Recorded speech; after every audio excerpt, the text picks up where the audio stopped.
दोस्तों, फर्ज करें सुबह सुबह चाय की चुस्की लेते हुए आप अपने ऑफिस पहुंचे, दरवाजा खोला और अपने फेवरेट दोस्त को गुड मॉर्निंग बोलते हैं जो आपका फेवरेट काम कर रहा है। और हाँ, ये वही काम है जो हम सभी का फेवरेट है। वो छाप रहा है पैसा, पैसा, पैसा, पैसा। सपना है ना? लेकिन कितना खूबसूरत है ना? यही खूबसूरती है पर्सनल फाइनेंस को समझने की। ये है वो आपका वफादार दोस्त जो कभी आपका साथ नहीं छोड़ेगा। अपने पैसे को खुद कंट्रोल करिए और अपने सारे सपने सच कर लीजिए। मैंने अपनी लाइफ में काफ़ी ठोकरें खाकर सीखा है। कुछ साल पहले मैं भी आप सबकी तरह अपनी ज़िंदगी में मस्त था। मज़े से काम पे जाना, फैमिली को घुमाने ले जाना, वो महँगी वाली पिक्चरें देखना जिसमें सोने के लिए बिस्तर लगे होते हैं ना, बेफ़ज़ूल की महँगी चीज़ें खरीदना, जो कभी काम भी नहीं आती और महीने के आखिर में दिन गिनना, जब तक सैलरी नहीं आ जाती और फिर से वही सब कुछ। और इसका नतीजा? मैं हर चीज़ के लिए सैलरी पे डिपेंडेंट था। मेरे खर्चों पे मेरा कोई कंट्रोल ही नहीं था। मुझे नहीं पता था कि अपने पैसे को कैसे मैनेज करना है। क्यों? क्योंकि मुझे लगता था जब तक काम चल रहा है, सब चंगासी। लेकिन फिर कुछ ऐसा हुआ जिसने मेरी दुनिया बदल दी। फिर आए कोविड भैया। आपने सोशल मीडिया पे वो वीडियो देखी होगी ना, जिसमें कोई बड़ा मुश्किल सा स्टंट होता है। सब लोग कहते हैं कि किसी से नहीं होगा। फिर एक पतला-दुबला सुक्खड़ सा बंदा चाय पीते हुए आता है, बोलता है पकड़ मेरी चाय की प्याली और आसानी से वो स्टंट कर देता है। सब हैरान परेशान रह जाते हैं। ये वही वाला मोमेंट था। मुझे लगता था ज़िंदगी जीने के सारे गुर आते हैं आपके भाई को, लेकिन ऐसा था नहीं। मैं चाय की प्याली पकड़े रह गया और ज़िंदगी ने एक नया ही स्टंट दिखा दिया। नौकरी गुल, सैलरी बंद और पैसा निल बटे सन्नाटा।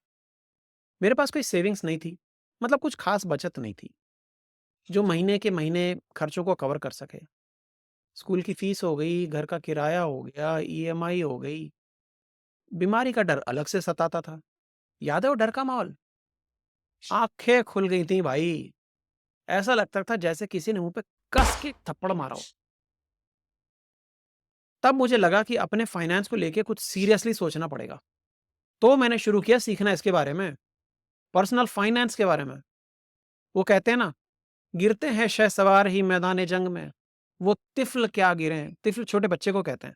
वो तिफ़्ल क्या गिरे जो घुटने के बल चले। और यही आज मैं आपके साथ शेयर कर रहा हूँ।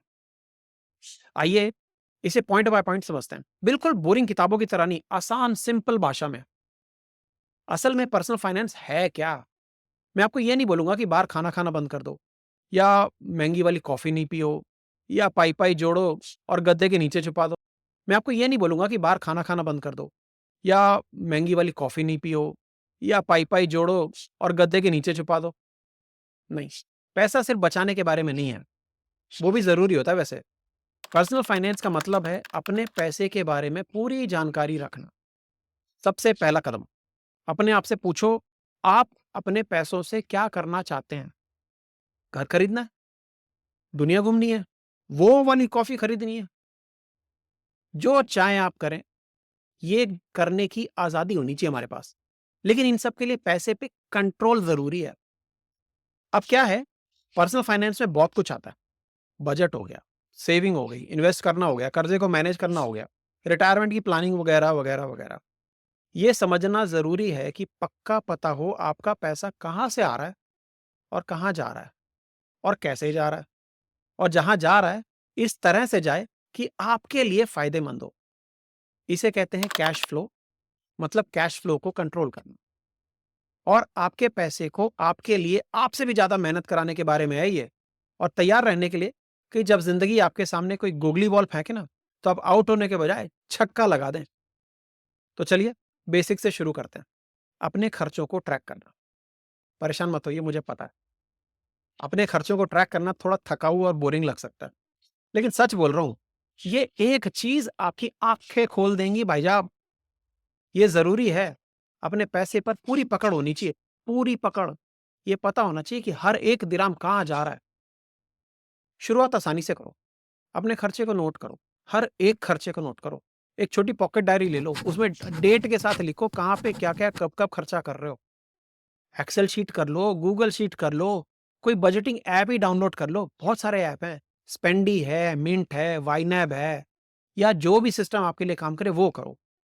एक बात समझो, मैं खर्चे काटने के बारे में बात नहीं कर रहा। मैं ये नहीं कह रहा अपनी बेटी की फेवरेट वो कत्ल महंगी प्रिंसेस साइकिल मत खरीदो। अरे ज़रूर खरीदो यार, लेकिन खर्चे नोट करो। ये आपके खर्चों पर एक नज़र ध्यान से डालने के बारे में है। जब आप महीने के आखिर में देखेंगे ना, तो हैरान हो जाएँगे कि आप किस-किस जगह पे कितना खर्चा कर रहे हो। इतना कर रहे होगे कि जो आप सोच भी नहीं सकते हो, लेकिन खर्चा हो रहा है। शायद आपकी फेवरेट बिरयानी जॉइंट से आप हर महीने 600 दिरहम से ज़्यादा का ऑर्डर कर रहे थे, या आपका पार्किंग का बिल इतना ज़्यादा है कि आपको कोई और रास्ता देखना चाहिए। कौन जानता है? जब नापोगे तब जानोगे। वैसे अगर आप चाहो, तो मेरी मम्मी का लिफाफा सिस्टम ही कमाल का है। एक लिफाफे में मकान का किराया, दूसरे लिफाफे में ग्रोसरी का पैसा, तीसरे लिफाफे में मूवी के टिकट का पैसा, और चौथे लिफाफे में वो फुफेरी चाची की बेटी के शादी का नेग। 51 दिरहम खाली। मम्मी उन्हें कुछ ज़्यादा पसंद नहीं करती। जब लिफाफा खाली हो जाता है तो बस खत्म। अब फिर से दिन करें, सैलरी तक। लेकिन इस बार आप खुद कंट्रोल में हो। महीने के आखिर में हिसाब लगाओ। कुछ अगर एडजस्ट करना है अगले महीने के लिए तो एडजस्ट करो। लेकिन ये ध्यान रखो, पर्सनल फाइनेंस खर्चों के बारे में नहीं है, बेफजूल के खर्चों को कंट्रोल करने के बारे में है। ये स्मार्ट चॉइसेस के बारे में है। थोड़ी सी ट्रैकिंग आपके फ्यूचर को बेहतर बना सकती है।